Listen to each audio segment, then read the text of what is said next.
A paz, meus queridos irmãos. Eu sou a missionária Rosângela França e hoje eu estou aqui com uma palavra assim, é, muito maravilhosa. Não sei nem como expressar, porque eu estava lendo aqui e a gente vê o quanto que as coisas são, e não só com Cristo, mas como pode acontecer na vida de qualquer pessoa, né? Então, as profecias se cumprindo, né? As coisas que estão acontecendo, né? Então, é real, é real. E aqui foi real, naqueles tempos ali, para o Senhor estar vivendo a situação de cruz que ele ia enfrentar há poucos momentos, há poucos instantes, depois ali que ele tomasse a Santa Ceia, né? Ele ia viver algo que ia ficar para a eternidade, né? Ele ia passar por uma situação a qual seria a marca dele, né? Que seria a crucificação, né, irmãos? Então, para o próprio Senhor Jesus, ele estaria vivendo ali os últimos momentos, né? Se consagrando já ali, se colocando diante dos discípulos, né? Os seus últimos instantes mesmo, né? Como humano que ele era, né? Então, irmãos, assim, vale muito a pena. Eu estou lendo aqui o livro de Mateus, aqui no capítulo 26, e, e refletindo sobre muitas coisas, né? Mas eu vou começar aqui no versículo 6 do capítulo 26 e eu vou explanar algumas coisas aqui para os irmãos, né? E a leitura da palavra começa assim: enquanto Jesus estava em Betânia, na casa de Simão, o leproso,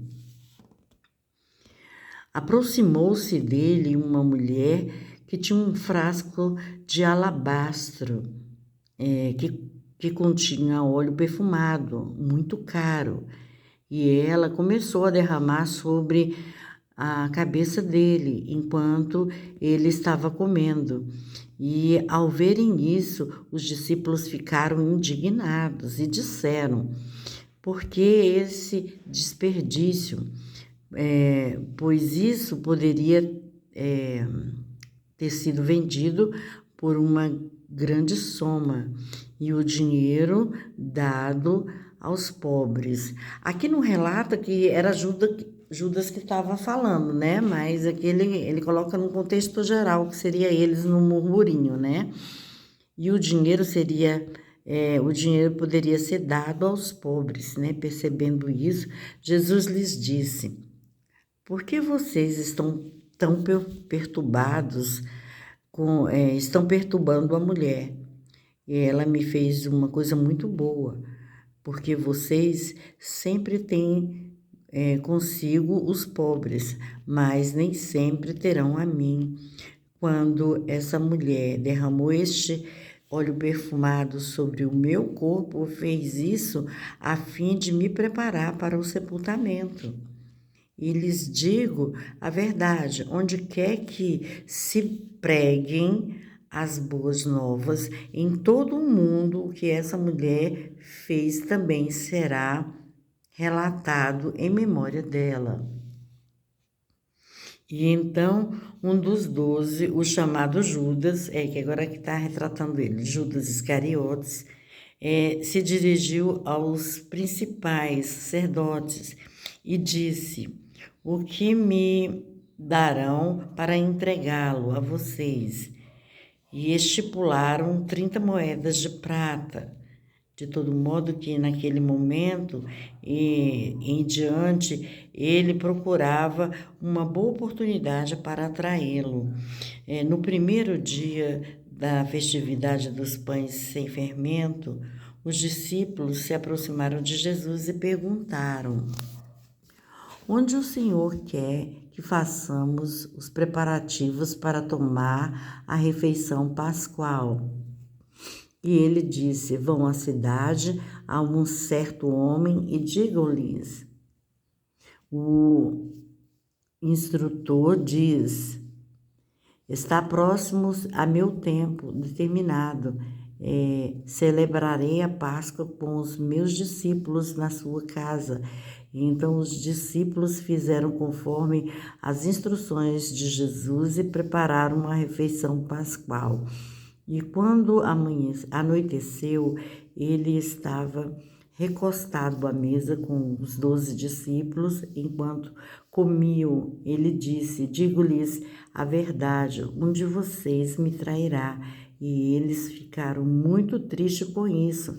E cada um começou a lhes perguntar: Senhor, por acaso sou eu? Em resposta, ele lhes disse: aquele que põe a mão na tigela junto comigo é o que me trairá. É verdade, o Filho do Homem vai embora, assim como está escrito a respeito dele, mas ai daquele que trai o Filho do Homem. Seria melhor que esse homem não tivesse nascido. Judas, que estava prestes a traí-lo, perguntou: por acaso sou eu, Rabi? E Jesus lhe respondeu: você mesmo está dizendo isso. E ao continuarem a comer, Jesus pegou um pão e, depois de proferir uma bênção, partiu e deu aos seus discípulos, dizendo: peguem, comam, isto representa o meu corpo. E pegando um cálice, ele deu graças e lhe deu a eles, dizendo: bebam dele todos vocês, pois isto representa o meu sangue do pacto de que será derramado em benefício de muitos para o perdão de pecados. Eu lhes digo, porém, eu de modo algum beberei novamente este produto da videira até aquele dia em que beberei vinho novo com vocês no reino do meu Pai. Só até aqui, irmãos, porque vai estender muito mais, né? Mas, olha só, tudo já era profetizado, né? Que haveria um traidor, tudo era profetizado, que o Senhor Jesus ia reunir os 12 num lugar, né? Para comerem ali a Santa Ceia, né? Do Senhor, a fazer a Páscoa, né? Comerem a Páscoa. Mas antes, aquela mulher, ela veio, né, e derramou o óleo refinado, caríssimo, né, perfumado, sobre a cabeça do Senhor Jesus. E diz aqui que é um fato, né, que ele estava até comendo, nessa passagem aqui dessa Bíblia, né, relata que ele estava até comendo quando ela vem até a ele e derrama. Aí muitos ficaram indignados, inclusive Judas, né, e alguns outros discípulos também, porque acharam que seria um desperdício de derramar aquele óleo que era tão caro para a época lá, né, sobre a cabeça do Senhor Jesus. E ele pegou, o Senhor Jesus, né, vendo que ele conhece o pensamento, as emoções, os sentimentos, e ele falou: por que vocês estão revoltados desta maneira e estão indo contra ela, perseguindo essa mulher, né? E aí ele falou assim: não, e eu ainda digo mais a vocês, que o nome dessa mulher será lembrado em todas pregações que houverem, ela tem que ser lembrada, porque ela veio fazer o preparativo para o meu sepultamento, diz assim o Senhor Jesus, né? Então ali muitos acharam que incomodaram, que a mulher incomodou o mestre, que lambuzou ele, né? Que derramou ainda um vidro de óleo perfumado caríssimo ali, que podia ter sido vendido, né? Para dar aos pobres, por conta do valor que era alto. Eu falei assim: não, mas eu mereço. Ele quis dizer isso.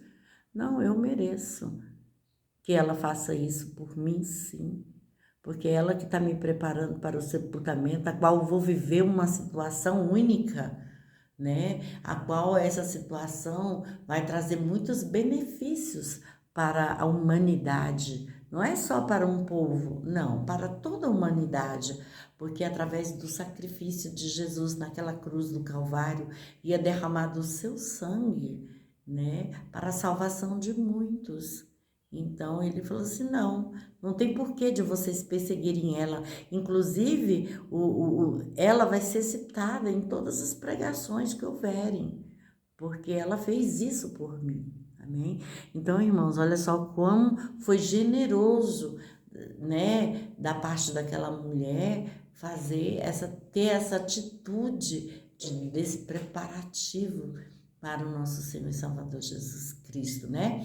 Então, quis mostrar ali que muitos não fariam, né? Mas teve ela que foi sensível ao ponto de querer fazer isso, de ungí-lo todo antes dessa passagem que seria tão dolorosa, dessa passagem que seria tão difícil, né? E que seria uma passagem eterna, né? O que ele iria viver ficaria para o resto da eternidade, né, irmãos? Então, e aqui ele vai só falando daquilo que ele ia viver, né? Que era a crucificação, né? Passar pelo que ele teria que passar, né? Que não foi fácil, né, irmãos? O Senhor Jesus ali, ele fala assim: não, o Filho do Homem, ele vai embora, ele vai morrer, ele vai passar pelos momentos de sofrimento, né? De caminhada, né? De suplício, né, irmãos? Então não foi fácil chegar até a cruz do Calvário e nem morrer na cruz do Calvário por mim, por você, né, por nós. Não foi fácil para o Senhor Jesus, né? Se fosse tão fácil, ele não teria pedido um socorro ali para o Senhor, para Deus Pai Todo-Poderoso, né? Onde ele fala: Senhor, Deus, se for da tua vontade, que passe de mim esse cálice.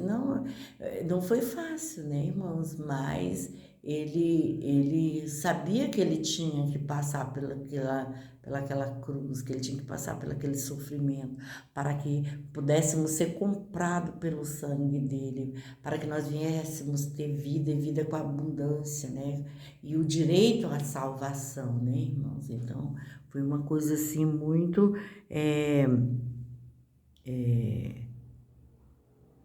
foi pago um alto preço, né, irmãos? Preço de cruz, preço da vida do nosso próprio Deus, né?